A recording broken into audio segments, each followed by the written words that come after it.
So now we performing the experiment number 10 to study and perform input and output characteristic of transistor in common emitter configuration. So this one is the diagram for common emitter configuration. So why it is called as a common emitter? Because emitter is common between input and output side. Here in this practical common emitter configuration, we apply the input voltage between base to emitter, and here at the output side we apply the voltage between collector to emitter terminals. And here we measure the four parameters. One is base current by connecting this emitter in series, and base to emitter voltage by connecting a voltmeter between base to emitter terminal. And same way at the output side we measure the collector current by putting emitter in series and collector to emitter voltage between collector to emitter terminal. So the four parameters: two current, base current, collector current, and two voltages, base to emitter and collector to emitter voltages. Here base side we connect the 220 kilo ohm resistance, and at the collector side we put the 1 kilo ohm resistance. This is a transistor. This is a NPN type of transistor. This is a BC547 transistor.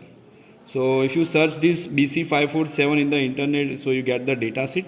So from the data sheet you can identify the name of the terminals.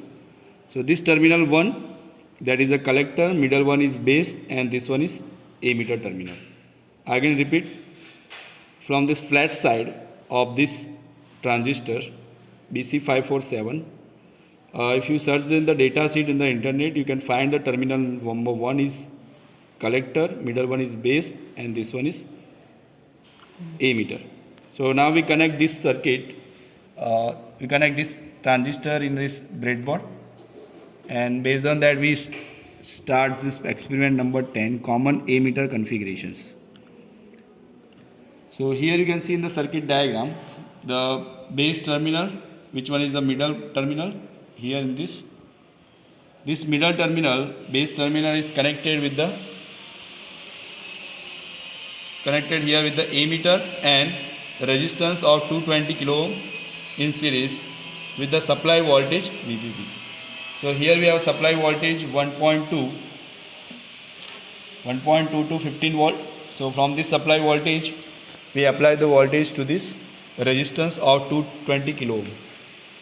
So this is a 220 kilo ohm resistance I connected here from the middle one of this transistor.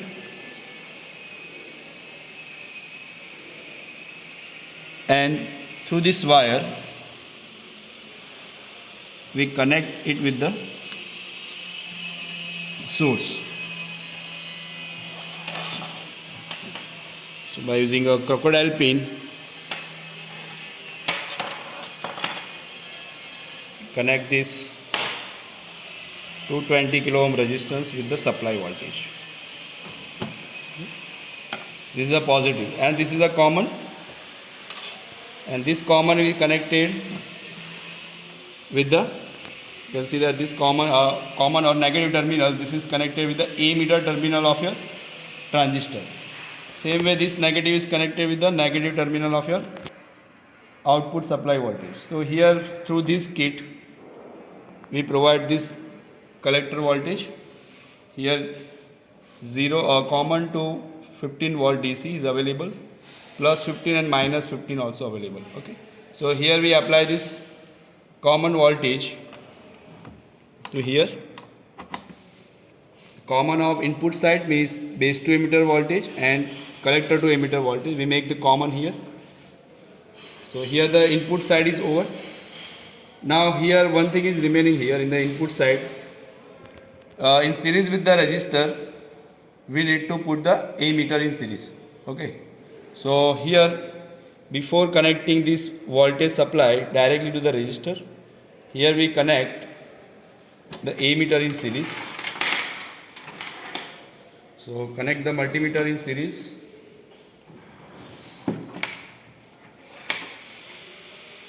Set into the milliampere.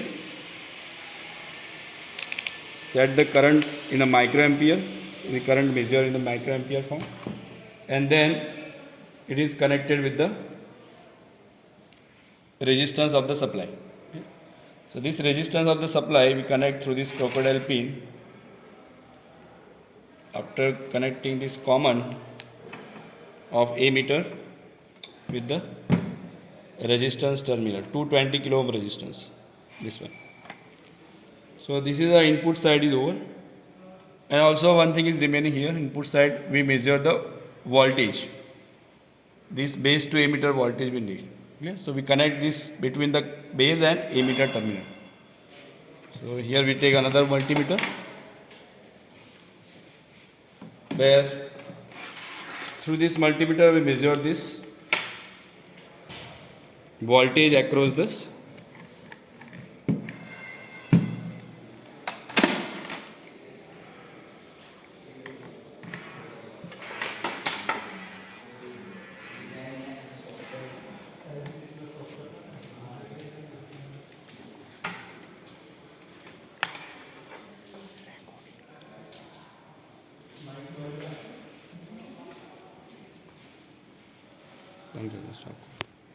So here I connect this voltmeter, set to the DC voltage. Here I connect this voltmeter between a base and ammeter terminal. So input side here we measure the current, that is called base current, and between base to ammeter terminal we measure the voltage, that is called VBE. So input side connection we completed. Now we go from the output side. So we provide this VCC through this voltage 0 to 15 volt plus terminal applied to the resistance. So here we have a resistance. So you can see that here I connect this 1 kilo ohm resistance, this one, with the collector terminal of this transistor. It means first terminal, first leg I connected with this resistance. This is a 1K resistance. So in series with this, you can see that in the circuit diagram, here I 1K in series connected with the ammeter. So I connect the ammeter in series. So take the multimeter under. I take the multimeter. Positive of multimeter I connected here. And from the supply is provided from this. So you can see that here we connect the ammeter in series with the supply. Here positive for plus 15 volt supply. Plus 15 volt supply is provided to this, connected with the ammeter positive. So current is flowing from supply to ammeter, and then this common terminal is connected with this, or negative terminal is connected with the 1K resistance. As you can see in the figure here, series ammeter and resistance are connected in series, and supply is also connected in series. That is connected with the collector terminal of this transistor. Now we connect this voltmeter across collector to ammeter terminal. So here we take this positive probe, connect with the collector terminal. One end of this resistance which is connected with the collector, and another we connect here with the common, which we already provide the common between the source here. You can see that here negative of input and output is connected, the common wire, and this ammeter is also connected with this negative supply. So this, now we connect this common ammeter terminal with the ground also. This is connected with the ground of supply. You can see the common here. So as you can see that now circuit is complete. Ammeter is connected with the common of both the supply. Both the supply is already connected with the common terminal. So now connection is over. Here we set the collector to ammeter voltage to 5 volt. So based on that we measure the base to ammeter voltage and base current. So that gives the input characteristic. Base emitter voltage was a base current. So we take this reading for this collector to ammeter constant 5 voltage. So here these 2 meters, this meter gives the reading of base to ammeter voltage, and this meter gives the reading of this base current. Okay. So as we take the reading, and as we increase the voltage, base to emitter voltage by this probe, then the value of base current will changes. So we get this reading, and last at 0.683 we get the maximum value of base current, 66.4 microampere. Same when then after we set the collector to emitter voltage to 10 volt, and same way we measure the base to emitter voltage and base current.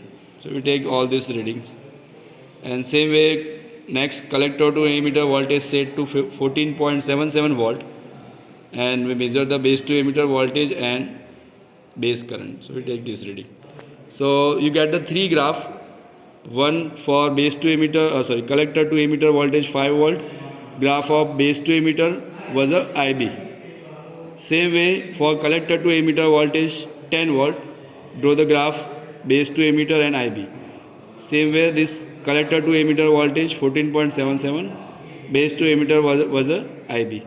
So you get the three graph, but draw all this graph in the same graph paper, so you can identify that what happens when you change the collector to emitter voltage in the characteristic of base to emitter voltage was a base current.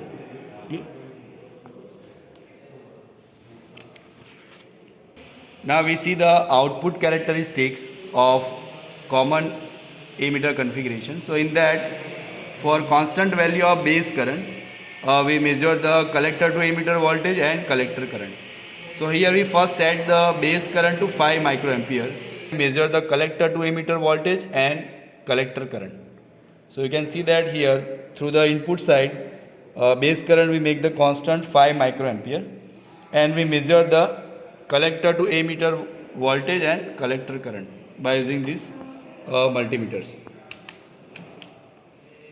So as you vary this collector to emitter voltage from here, you get the variation here in the collector to emitter voltage and collector currents.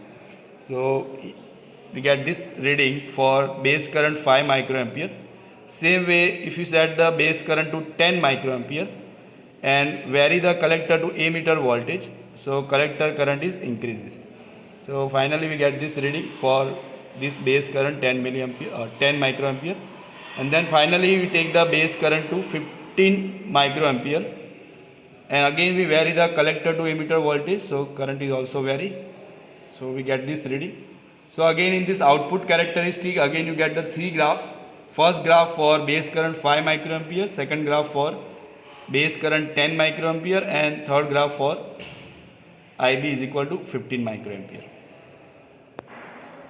So what type of graph you get from this characteristic, input characteristics, where collector to emitter voltage constant, and you measure the base to emitter voltage and base current. So ideally you get this type of graph. In the x-axis you plot the VBE, base to emitter voltage, and in the y-axis you plot the base current. So first we draw the graph for this 5 volt collector to emitter voltage. It means this reading of base to emitter voltage and base current. So ideally you get this type of graph. It is same like a diode VI characteristic in the first quadrant. So we call this VCE1 is equal to 5 volt. Same way VCE is equal to 10 volt. We plot the VBE and IB. So ideally you get this type of graph for VCE2 is equal to 10 volt. Same way for this VCE3 14.77 volt, plot VBE and IB. So you get this type of graph. VCE3 is equal to 14.77 volt. So these are the ideal characteristic you get if you plot all these values. Base voltage was a base to emitter voltage was a base current for different collector to emitter voltage. So this is the input characteristics. This is the ideal graph, but in actual this reading you not get the same type of graph. It is near to this, but you get this type of linear graph. Now we plot this output characteristic. So how ideally it is look like. So first, as you know, the base current is constant. For that we plot the collector to emitter voltage and collector current. So here again we take the collector to ammeter voltage in the x-axis and collector current in the y-axis. Here this voltage in a volt and this is in a milliampere. So first we plot this graph for constant base current of 5 microampere, and for that we have taken this reading of collector to ammeter voltage and collector current. So ideally this graph is look like this. So this base current we called as a IB1 is equal to 5 microampere.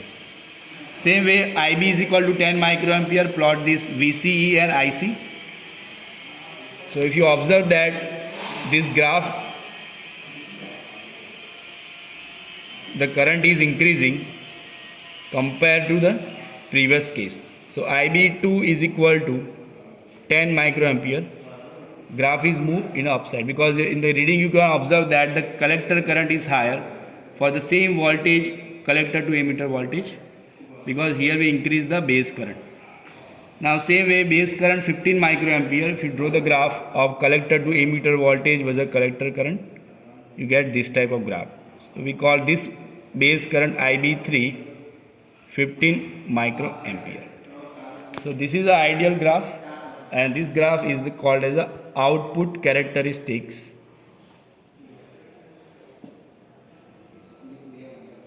of common ammeter connections, and this graph is called as the input characteristics.